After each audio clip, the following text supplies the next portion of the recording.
Welcome! You've successfully opened the Week 1 comment. I'm Jennifer Lewis. You can start and stop this presentation using the buttons at the bottom of the screen. This presentation was recorded using a screencasting tool called screencast-o-matic.com and then uploaded to my YouTube account. I will be sharing weekly commentaries using different online tools to give you an idea of some of the tools that you have available to you when you're looking to create your own materials for your own online class.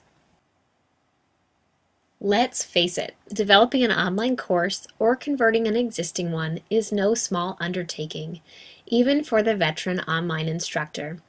For the first-time online instructor, however, this task can be hopelessly overwhelming.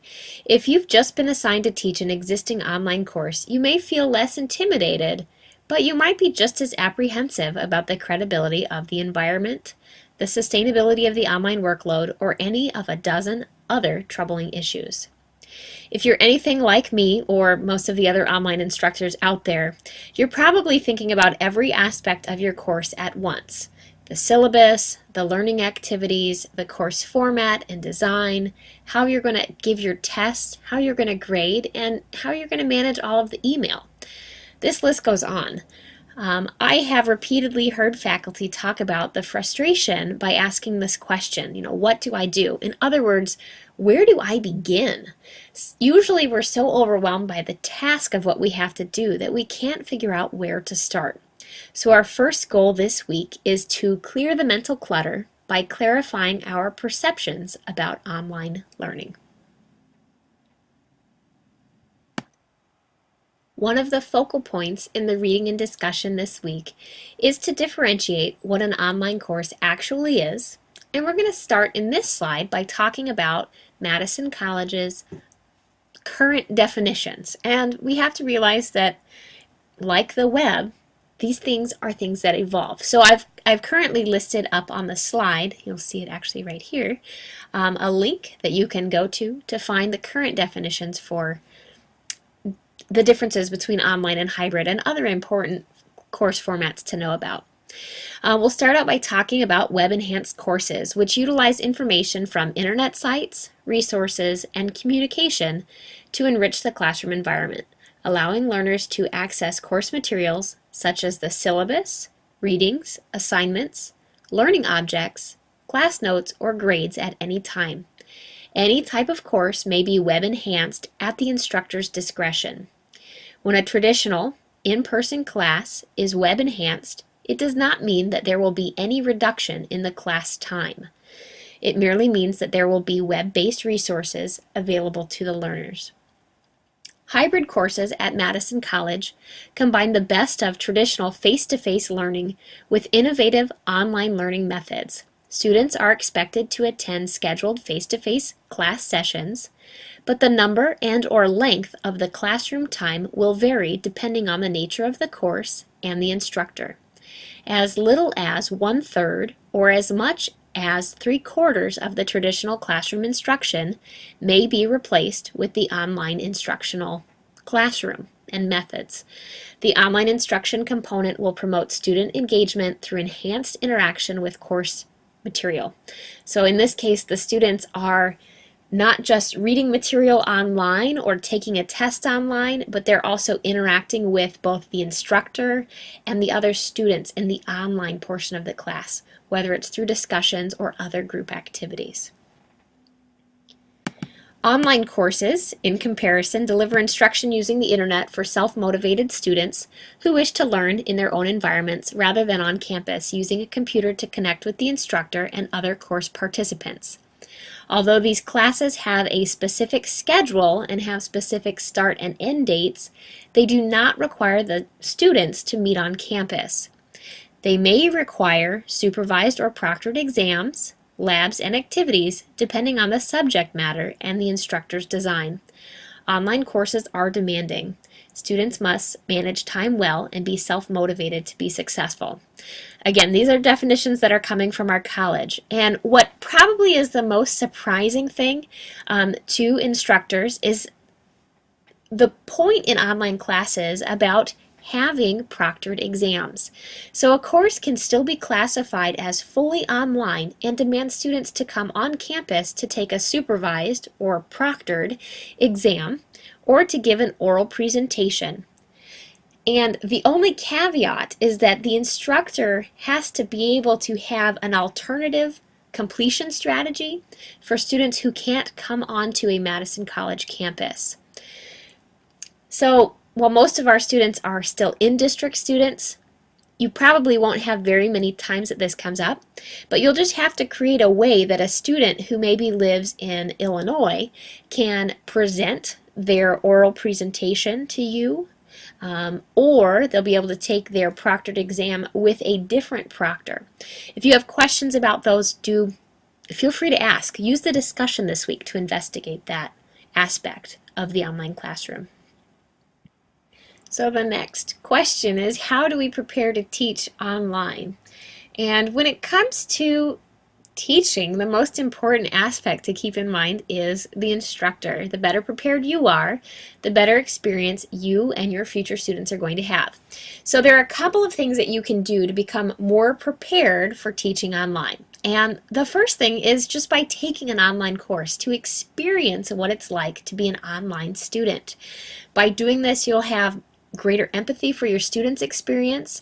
You'll understand the challenges and the rewards of online learning, and it will help you decide if the learning environment is actually right for you. The reality is that online learning is not for every student or every instructor. And one good thing about taking online classes, if you can take more than one, is that you can actually do a comparison when you're in any online class and figure out what you like and what you don't like and how you might design your own course similarly or differently from that class. The next thing is that you have to believe in the course format. So I don't believe in forcing or even allowing teachers into the online format who don't believe that the online format works. If they don't feel that it's as good, if not better than the traditional learning format, then it's not right for that instructor. I challenge you to set high standards for yourself.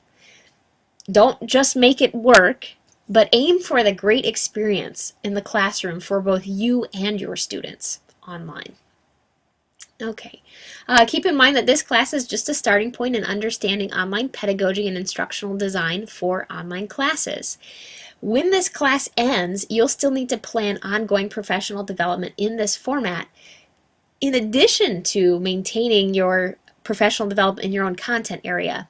The reason is that the online classroom has to continue to evolve to keep up with the current standards for online learning. If we don't continually upgrade our online classes, then like everything, they're just going to kind of go the way of the dinosaurs and they're no longer going to be relevant. So we do need to keep it fresh. What I do is that I attend at least one conference per year. I do try to attend conferences in person because I think connecting with other online instructors in person really helps. But there are a lot of conferences that you can attend that are about online learning virtually for a really good price. You know, usually around $100 to attend a conference, and you get to listen to all sorts of wonderful sessions that can really help you stay up to date on current tools and pedagogy for the online classroom. Other options that you have are to just stay up to date by reading articles about online pedagogy or taking additional courses beyond preparing to teach online. Whatever you decide to do, it's good to have an idea in mind of what you're going to do once this class ends so that you can stay up to date. Okay, the next thing is that you do need to start thinking about time. Some faculty approach preparation for online learning just like they do in the face-to-face classroom, a little bit of the, flying by the seat of your pants. But I really don't recommend that for the online classroom. You do need to set aside time to get the class fully prepared before it runs. Not only is that for you'll feel a lot less stressed out if you're not having to each week figure out what you're going to do the next week, but it provides your students with a framework so they will feel comfortable in the online classroom as well. Okay, we do need to think a little bit about how we're going to be expressing ourselves online. So because we're not sitting in front of each other and we don't get to see those, facial expressions and the body language that we're using when we're conveying our meaning, we do have to spend some time to express ourselves clearly and plainly in writing. So you need to spend some time thinking about how you're going to get across all of your feelings, whether it's approval or sympathy or being tough in text alone. So some ways that you can do that are in this class, we'll get some practice writing back and forth with each other. But you can also spend some time using social media like Twitter to learn about how others communicate as well. And really, it comes down to making sure that your message is getting across the way that you want it to get across, and also to make sure that you can interpret what your students are saying. Sometimes they're going to have something that comes out and you're not going to quite understand what they mean. So anyway, having some practice in that expression in text is very important. And then lastly, Madison College is making some big efforts to really provide our online and our accelerated and our hybrid students with some support. But there is still a lot that's happening. So often the instructor in the online classroom is the only person that a fully online student has connections with at the college. So you'll find that you do have to act more as a mentor, an advisor, and a friend to your online students than you would in your face-to-face classroom. So you have to help them create that community. I do recommend staying up to date with the developments that are happening in the School of Online and Accelerated Learning, so you know what resources are becoming available to our students and what support they have, as well as just following everything that's happening. Occasionally you'll see things in CETL that might be passing some of that information along as well, so that you can really help your students succeed in your online classes. Okay, to wrap up this presentation, this slide shows a general overview of what we'll try to touch on in this course. It gives you the big picture and the general process that you'll need to go through when creating or updating an online class. One thing when you go through and you read these different steps that you'll notice is that even though you might have a lot of learning activities that you use in your face-to-face classroom, this cycle is really going to try to get you to rethink and even reinvent your classroom schedule and learning cycles to fit the online classroom. Online courses can and probably should operate with a different set of learning activities and assignments than the face-to-face version of the course. And that's because most or many of the face-to-face activities that we use are usually not that engaging online, and so students often need more guidance and different types of guidance to be able to achieve the same learning outcomes. So one example that you might think about is if we go back to movies, in the early days of movies, when people first started making movies, the directors would sit down and put the camera in front of a big stage and they would film stage performances. And it was only when the movie makers decided to start moving the camera around that they actually realized that's really what's supposed to happen in movies. Having that recording of what was the actors moving around just wasn't very engaging. But when they started to move the camera and manipulate it in different ways, that's when it came to life. So I guess the comparison would be just recording a long lecture and plopping it up online isn't really going to mean the students are learning anything.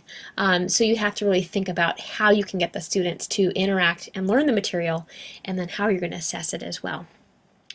Creating a brand new online course does take a lot of time. You'll probably find it takes at least 80 to 120 hours to write a new online course. Even if it's a course that you've already taught before, revising courses can take around 40 hours every year, if not more, to go back and get them revamped and refreshed. Organization and careful planning is vital to the success and sustainability for you as a teacher and for the classroom. So don't rush to go online before you're really ready. Okay, and the last thing that you're going to take out of this is that tools like Blackboard cannot drive your teaching. when you look at this whole slide, you'll notice that Blackboard is kind of towards the very end of this whole process. So your teaching really needs to be driven by the course outcomes and learning objectives that you want to achieve. And then you'll need to select the tools that will help you create the experience. So just because Blackboard has a certain structure or a certain set of tools that are available, it doesn't mean that that's what you need to be doing to make your class work.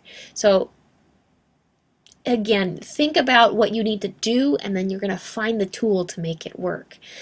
So anyway, the tools are really there just to help you do your job and make you look a little bit better. So that's it for now. If you have any questions, please don't hesitate to ask.